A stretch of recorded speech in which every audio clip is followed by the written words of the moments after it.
नमस्कार दोस्तों, आपका स्वागत है आपके अपने चैनल FM07 में। चलिए बढ़ते हैं आज की कहानी की ओर। खड़खड़ खड़खड़ ट्रेन अपनी स्पीड से चल रही थी। शाम का समय था। तेज बारिश और बीच बीच में बिजली की चमक, कोच की खिड़कियाँ, केबिन का एकांत और ये भयानक मौसम मुझ जैसे डरपोक आदमी को और भी डरा रहा था। थोड़ी देर बाद गाड़ी के पहियों की रफ्तार कम हुई और एक स्टेशन पर गाड़ी रुकी। बारिश इतनी ज़्यादा थी कि मैं स्टेशन का नाम नहीं पढ़ पा रहा था। मैं अपने केबिन में अकेला था। मैं इस इंतज़ार में था कि यात्री आए और बातचीत करके यह रास्ता कट जाए और मेरे अंदर के डर से मुझे निजात मिले। तभी किसी ने केबिन का दरवाज़ा खटखटाया और एक शांत सा दिखने वाला व्यक्ति केबिन में आया। अपना सामान रखने के बाद उसने मेरी तरफ देखकर मुस्कुराया और अपना परिचय दिया। मैं मिस्टर घोष। बोला, मैं कोलकाता जा रहा हूँ पुनर्जन्म से संबंधित एक कार्यशाला में भाग लेने। मैंने उसे बताया मैं कानपुर से पटना जा रहा हूँ। उसने कुछ खाने का सामान निकाला और मुझे पूछा। मुझे किसी अनजान से कुछ लेकर खाना सही नहीं लगा तो मैंने मना कर दिया। वह हंसकर बोला, शंका कर रहे हो मेरे ऊपर? अभी तो कुछ नहीं, आगे देखिए क्या क्या होता है। उसके यह सब सुनकर मुझे सांप सूंघ गया, पर मैंने किसी तरह अपनी घबराहट को छुपाया। कोई स्टेशन आने पर वो उतरता और ट्रेन चलने के बाद किसी दूसरे कंपार्टमेंट से चढ़कर फिर आ जाता। पूछने पर बोलता कि बीच बीच में मैं रेलवे की नौकरी भी कर लेता हूँ। थोड़ी देर बाद वह और अलग अलग चीज़ों के बारे में बात करने लगा। उसने पुनर्जन्म से संबंधित बातें शुरू की और पुनर्जन्म को अंधविश्वास बताया। थोड़ी देर बाद उसने पूछा, आप भूत प्रेत पर विश्वास करते हैं? मैंने कहा, बिल्कुल।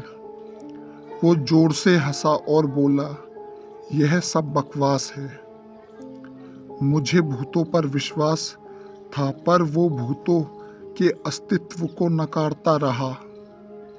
काफ़ी रात हो गई थी। मैं सोने का प्रयास कर रहा था। अचानक मुझे ऐसा अनुभव हुआ कि कोई मेरे गले पर गर्म अंगार रख रहा है। मैं हड़बड़ाकर उठा तो देखा मेरे और उस व्यक्ति के अलावा वहाँ कोई नहीं था।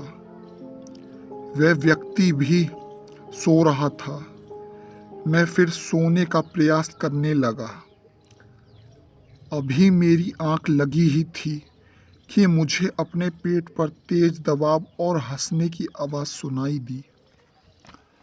मैं घबराकर उठा तो देखा कि वह अब वहाँ नहीं था। लगभग 2 मिनट बाद वो आया और बोला, जनाब सोए नहीं? मैंने अपनी घबराहट रोकते हुए उससे कहा, अभी नींद नहीं आ रही है। मैंने अपने बैग से एक बुक निकाली और पढ़ने का नाटक करने लगा। वह व्यक्ति बर्थ पर लेट गया और कुछ देर में उसके घर्राटे केबिन में गूंजने लगे। मैं थोड़ा निश्चिंत हुआ और आंख बंद करके लेट गया। ट्रेन अभी धीमी ही चल रही थी, लेकिन मेरे दिल ने अब तेज रफ्तार ही पकड़ रखी थी। डर और घबराहट के कारण मुझे बाथरूम लगने लगी और मैं टॉयलेट की तरफ मुड़ा। जैसे ही मैंने टॉयलेट का दरवाज़ा खोला, वो आदमी मुझे अंदर दिखा और मैं चिल्लाते हुए अपने बर्थ की तरफ भागा। देखा तो वो व्यक्ति बर्थ पर सो रहा था। मैंने घबराहट से उसे जगाया। वो बोला, अरे क्या हुआ? इतना मासूम लग रहा था, वो जैसे कुछ जानता ही ना हो। मैंने कहा, आप यहाँ और टॉयलेट में भी? वो हंसा और बोला, मैं कहीं पर भी रह सकता हूँ। घबराहट के मारे मैं पसीने से तर बिल्कुल अधमरा सा खड़ा था। उसके सामने वो बोला, तुम्हें भूतों पर विश्वास था ना? मुझे तुम्हें तुम्हारा विश्वास का प्रमाण देना था। तुम्हारे जैसे लोगों के कारण ही हम भूत प्रेतों का अस्तित्व है। इतना कहकर वो मेरी आंखों के सामने से अचानक गायब हो गया।